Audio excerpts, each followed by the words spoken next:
നമസ്കാരം. Energy talk with EMCയുടെ അടുത്തൊരു എപ്പിസോഡിലേക്ക് ഏവർക്കും സ്വാഗതം. ഇന്നത്തെ നമ്മുടെ അതിഥി എനർജി മാനേജ്മെൻറ്റ് സെൻറ്റർ ജോയിൻറ്റ് ഡയറക്ടറായിട്ടുള്ള ശ്രീ ദിനേശ് കുമാർ AN ആണ്. സാറിനെ ഈ പരിപാടിയിലേക്ക് ഏറെ സ്നേഹത്തോടെ സ്വാഗതം ചെയ്യുന്നു. സർ, കേരളത്തിൽ സുസ്ഥിരവും വിശ്വസനീയവുമായ വൈദ്യുതി വിതരണം ഉറപ്പാക്കുന്നതിൽ ഊർജ്ജ സംഭരണത്തിൻ്റെ പ്രാധാന്യം എന്താണെന്ന് ഒന്ന് വിശദീകരിക്കാമോ?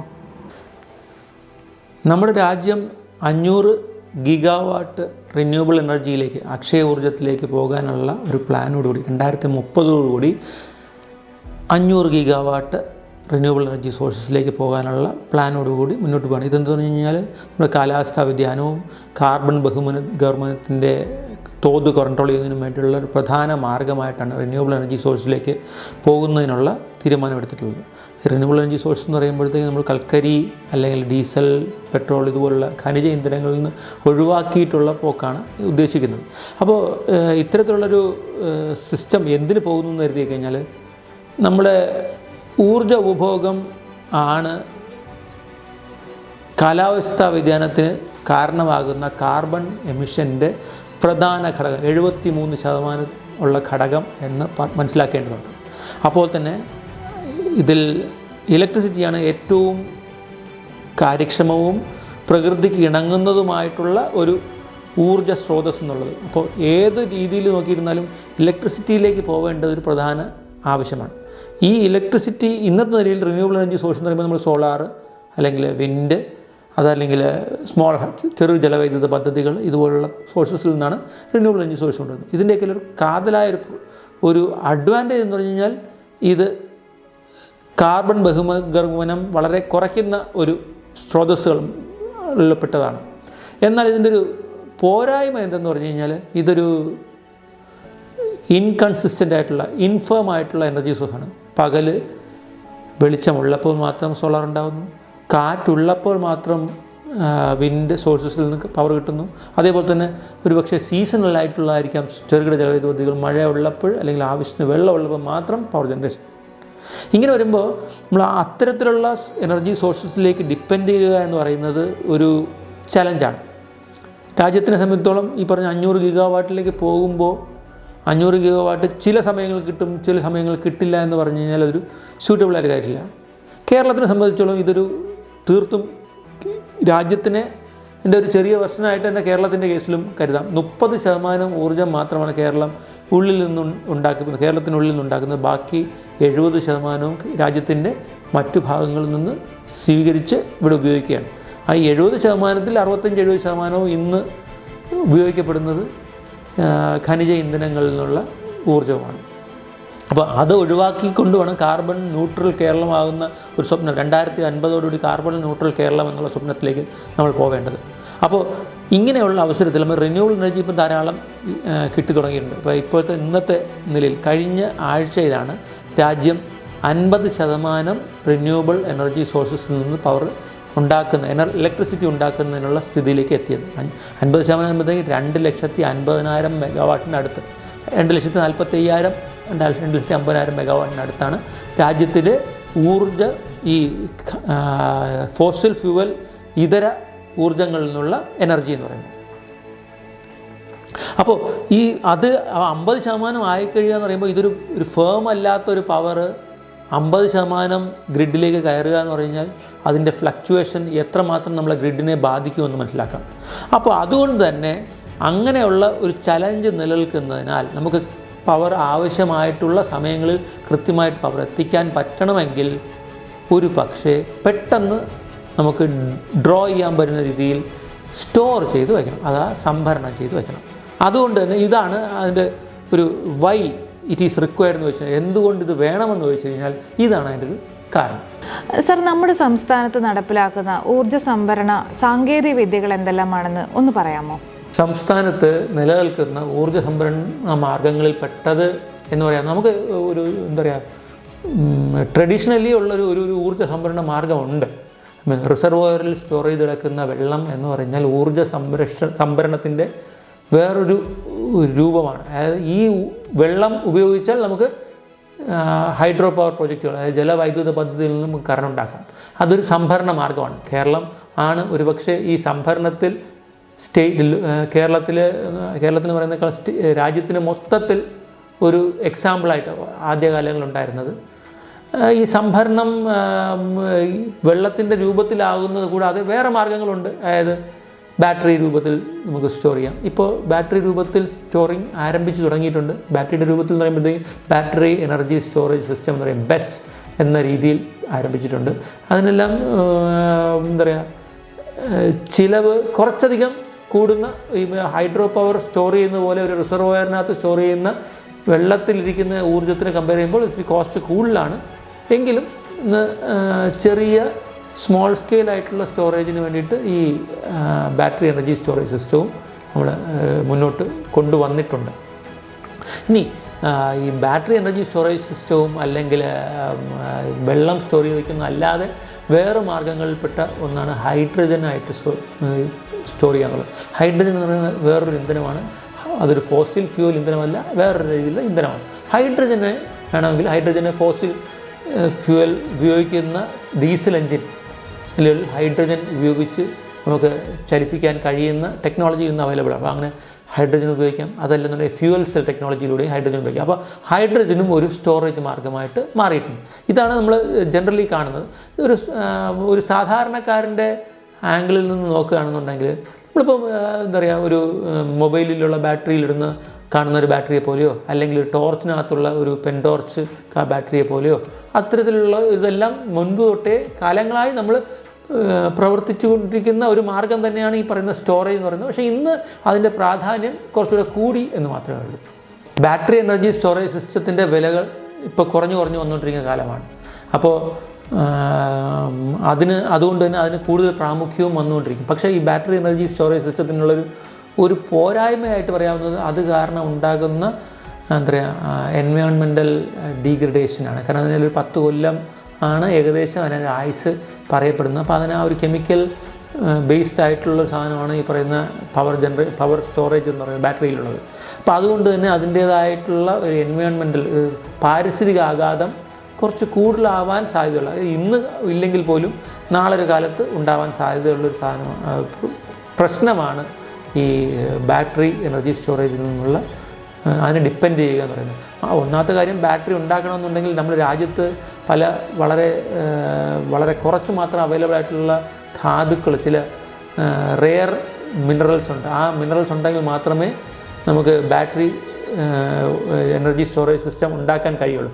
അത്തരത്തിലുള്ള റെയർ മിനറൽസും ഈ രാജ്യത്ത് കുറവായിട്ടുള്ളതും അല്ലെങ്കിൽ മറ്റു രാജ്യങ്ങളിൽ സോഴ്സ് ചെയ്ത് കൊണ്ടുവരണം. അപ്പം വേറൊരു രാജ്യത്തിനെ ഡിപ്പെൻഡ് ചെയ്യുന്നൊരു സ്ഥിതിയുണ്ട്. 2, ഇതിന് ഈ പറഞ്ഞ റെയർ മിനറൽസ് ഖനനം ചെയ്ത് കൊണ്ടുവരുന്ന ചിലവുകൾ, ഇതൊക്കെ ഒരു വലിയൊരു ചലഞ്ചാണ്. അതേസമയം പമ്പ്ഡ് സ്റ്റോറേജ് പോലുള്ള മാർഗ്ഗങ്ങൾക്കുള്ളൊരു പ്രത്യേകത എന്ന് പറഞ്ഞു കഴിഞ്ഞാൽ ഇന്ന് നമുക്ക് രാജ്യത്ത് അവൈലബിൾ ആയിട്ടുള്ള ടെക്നോളജീസ് എല്ലാം തന്നെ മതി അത് ചെയ്യാൻ. അപ്പം ചെറുതും വലുതുമായിട്ടുള്ള പമ്പ്ഡ് സ്റ്റോറേജ് പദ്ധതികൾക്കുള്ള സാധ്യതകൾ നമ്മൾ ആരായേണ്ടതുണ്ട്. അത് ചെറുതെന്ന് പറയുമ്പോൾ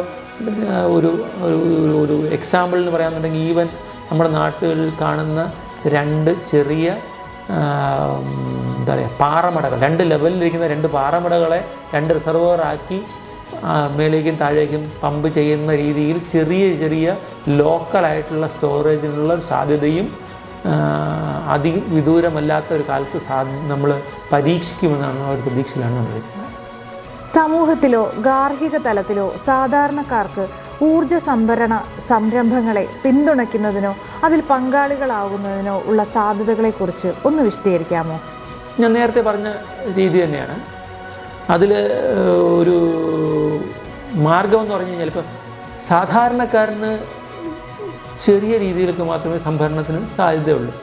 അവരെ സംബന്ധിച്ചിടത്തോളം ഒരു ഹൈഡ്രോ പവർ പ്രൊജക്റ്റിൻ്റെ ഡാമോ റിസർവോയറോ കെട്ടി സംഭരിക്കുക എന്ന് പറയുന്നത് അപ്രായോഗികമാണ്, നടക്കാത്ത കാര്യമാണ്.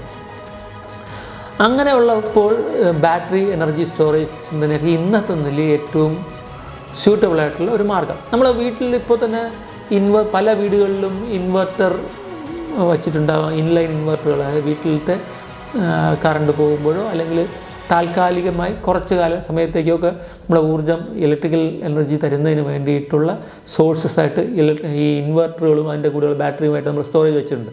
അത് ഒരു മാർഗ്ഗമാണ്. ഇനി ഇപ്പോൾ സോളാർ പവർ എല്ലാവരും നമ്മുടെ വീടുകളുടെ മുകളിലെല്ലാം സോളാർ PV ഇൻസ്റ്റോൾ ചെയ്ത് പകല് സൂര്യ ഊർജ്ജം ഉപയോഗിച്ച് തുടങ്ങിയിട്ടുണ്ട്. ആ ഊർജ്ജം ഇപ്പോൾ നമ്മൾ പലരും ഗ്രിഡിലേക്ക് കയറ്റി വിടുകയും കുറച്ച് കാലം മുന്നേ ഒരു 2-3 കൊല്ലം മുന്നേ വരെ ഗ്രിഡ് കണക്റ്റഡ് അല്ലാത്ത PV സോഴ്സസ് ഉണ്ടായിരുന്നു.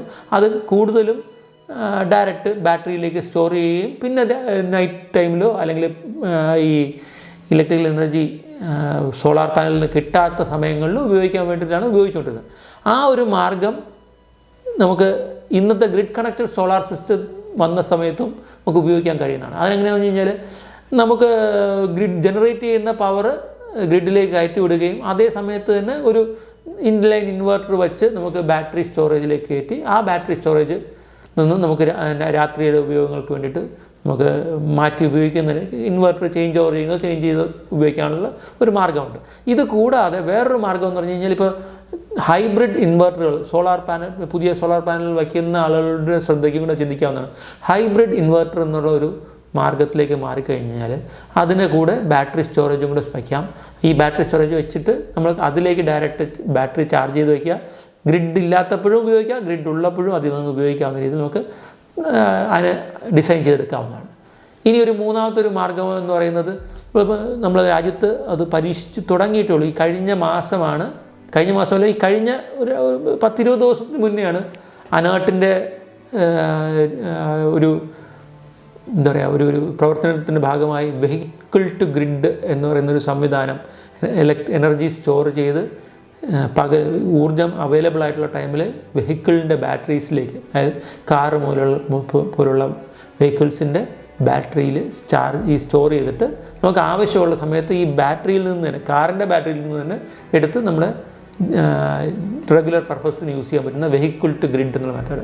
അത് ഒരു 10-20 ദിവസം മുമ്പ് ആദ്യമായിട്ട് ഇന്ത്യയിൽ തന്നെ ആദ്യമായിട്ടാണ് തോന്നുന്നു ഇത്തരത്തിലൊരു പദ്ധതി വിജയകരമായി നടത്തിയത്. പക്ഷേ ഇത് ഈ ഒരു വെഹിക്കിൾ ടു ഗ്രിഡ് എന്ന് പറയുന്ന ഒരു സിദ്ധാന്തം ലോകത്തിൽ പല രാജ്യങ്ങളിലും ശ്രമിച്ച് വിജയകരമായിക്കൊണ്ടിരിക്കുന്ന ഒരു മെത്തേഡാണ്.